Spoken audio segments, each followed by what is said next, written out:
Ben, à compter de la semaine prochaine, d'ailleurs, déjà, on commence à être inondé de publicité, soit par pamphlets que vous allez recevoir à la maison. On parle beaucoup du fameux Black Friday parce qu'il y a beaucoup de commerces américains maintenant qui sont chez nous et amènent ce concept-là à partir de vendredi prochain chez nous. Mais on va parler également du Black Monday. Il y a une différence entre les deux. Black Friday, c'est dans le magasin. Black Monday, c'est de l'achat par Internet.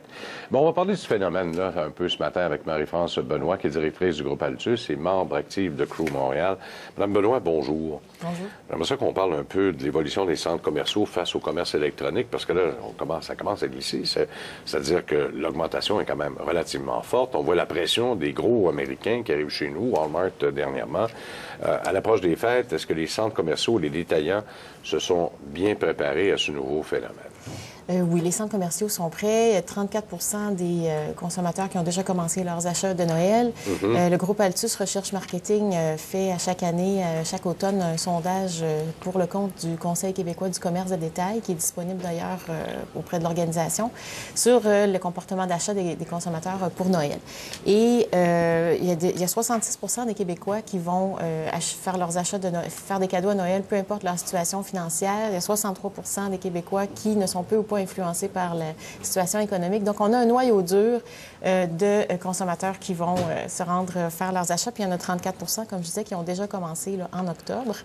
À savoir s'ils vont acheter au centre commercial ou en ligne, comme vous mentionnez. Les achats en ligne, c'est quand même assez marginal pour le moment. Ça représente environ 4 des ventes pour le commerce au détail. Selon le sondage, toujours de groupe Altus, il y a plus de la moitié des consommateurs qui vont faire leurs achats de Noël au centre commercial. C'est plus de la moitié, suivi de 12 dans les regroupements de grandes surfaces. Donc, et les achats en ligne représentent seulement en moyenne 4 des achats totaux du volume de vente. Par contre, les achats en ligne progressent très rapidement. Quand on a fait le sondage en 2006, il y avait seulement 6 des répondants qui avaient l'intention de faire des achats en ligne. Et cette année, on est à 20 des consommateurs qui ont l'intention de faire des achats en ligne. Et selon Statistique Canada, les achats en ligne ont progressé de 22,6 en 2010-2011, alors qu'ils ont progressé de 3,8 dans les ventes en magasin. Donc, il y a un changement qui s'opère au niveau de l'adoption du commerce en ligne, même si la moitié des Québécois n'ont jamais fait de transactions en ligne. Il faut quand même s'adapter. C'est le message un peu qu'on veut lancer aussi, là. Oui, il y a plusieurs façons de s'adapter. C'est important pour les commerçants d'avoir une présence dans le cyberespace parce que même ceux qui n'achètent pas en ligne, magasinent ou font du lèche-vitrine en ligne, beaucoup. Mais ce qu'on voit aussi maintenant, ce sont des détaillants manufacturiers qui sont des fois américains, ou souvent américains, qui vendent sur Internet ou qui sont manufacturiers de leurs produits et qui ouvrent un point de vente par la suite, comme Apple. Donc, on peut magasiner en ligne pour aller acheter au magasin, mais le contraire se fait aussi. Il y a des consommateurs maintenant vont dans le magasin et ensuite rentrent chez eux et font l'achat en ligne. Le lieu de la transaction n'est plus nécessairement le magasin, mais l'expérience d'achat, elle reste autour du commerçant. Ça, c'est pour être capable de toucher un peu le matériel que l'on veut acheter. Tout à fait. Ça demeure, ça. Oui, ça demeure. Il y a certains services, tout ce qui est dématérialisé, que ce soit le contenu culturel, etc., qui peut être téléchargé, c'est sûr que ça s'achète bien en ligne, mais on ne peut pas aller chez le coiffeur en ligne. Il y a encore des commerces qui ne sont pas touchés par le commerce en ligne. Ça, c'est clair, net et précis, mais est-ce qu'il y a un changement? Le changement, vous l'avez parlé, est en train de s'opérer. On voit les jeunes de plus en plus rentrer dans les magasins électroniques avec leur iPad ou leur iPhone ou leur appareil intelligent, puis parlent aux vendeurs, puis en même temps surveillent les prix ailleurs, puis ça négocie à partir de l'Internet directement dans le magasin. Ça veut dire que l'habitude consommateur a changé aussi, là. Oui, la mobilité. C'est la mobilité qui est vraiment l'élément qui a changé le comportement, surtout des jeunes consommateurs. Ce qui arrive, c'est qu'il y a une pression aussi sur les prix, les meilleurs prix. Les consommateurs, on l'a vu avec les grandes surfaces, cherchent les meilleurs prix. Et les détaillants se sont adaptés en s'intégrant verticalement. Soit on a vu des détaillants, comme je disais, des manufacturiers ouvrir des points de vente, mais il y a aussi des détaillants comme Zara ou H&M qui fabriquent maintenant leurs propres produits. Donc, il y a une intégration verticale qui va chercher des économies. Et les détaillants américains qui arrivent, puis il y en a beaucoup qui sont arrivés, là, même depuis juste depuis un an, sont des détaillants très performants au niveau de leur réseau de distribution, frais d'exploitation. Et donc, ils sont performants et tous les commerçants doivent s'adapter au nouveau concept qu'ils amènent. Puis, on se fait dire souvent que le Québec n'est pas prêt de ce côté-là. En tout cas, nos commerçants, nous, ceux qu'on parle autochtones, qui sont locaux, n'ont pas pris le virage assez rapidement. Puis de voir les géants américains qui sont prêts même à prendre leur magasin puis d'en faire presque des points de chute, c'est-à-dire commander par Internet puis aller au magasin chercher au lieu d'avoir la livraison chez nous.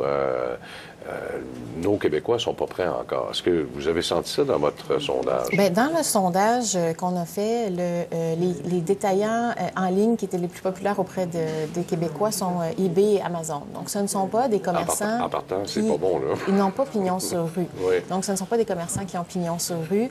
Ce qu'on fait beaucoup aussi au groupe Altus, ce sont des repositionnements de centres commerciaux parce qu'il y a une dimension locale dans le commerce de détail qui est indéniable aussi.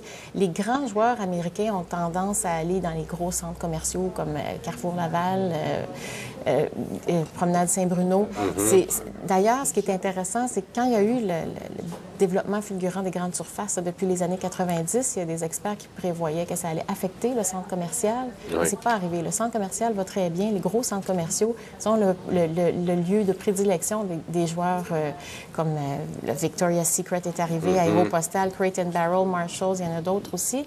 Ils choisissent les grands centres commerciaux qui vont très bien. C'est les autres plus petits qui, eux, qui sont plus locaux, qui doivent se repositionner parce qu'ils ont souvent des emplacements très intéressants, mais qui ne correspondent plus à la clientèle desservie. Donc, il y a beaucoup de repositionnement de centres commerciaux. C'est ce qu'on voit aussi en ce moment, qui vont intégrer de la mixité, des fois un volet résidentiel.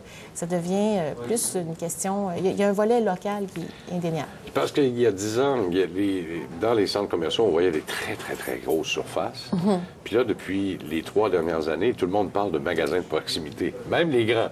Est-ce que ça aussi, on le sent? Est-ce qu'il y a moins de pieds carrés, par exemple, pour ce qu'on appelait une grosse surface, une très grande surface à l'époque? Est-ce qu'aujourd'hui, on a tendance à diminuer ça pour donner un peu plus de service ou encore que le client se sente plus à l'aise à l'intérieur de ce magasin-là? Il y a des commerçants qui ont réduit leur espace. C'est une question de coût aussi, surtout s'ils font une proportion de leur vente importante en ligne, ils ont besoin un petit peu moins de surface.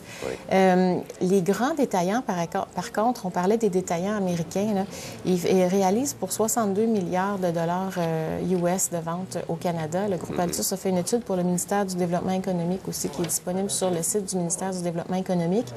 Et sur le 62 milliards de ventes, il y a 60 des ventes qui sont réalisées par seulement 4 détaillants américains, qui sont Walmart, Costco, Home Depot et Best Buy. C'est pas surprenant. Et donc, on ne compte pas Target là-dedans en plus. Mais Mme Benoît, c'est déjà tout le temps.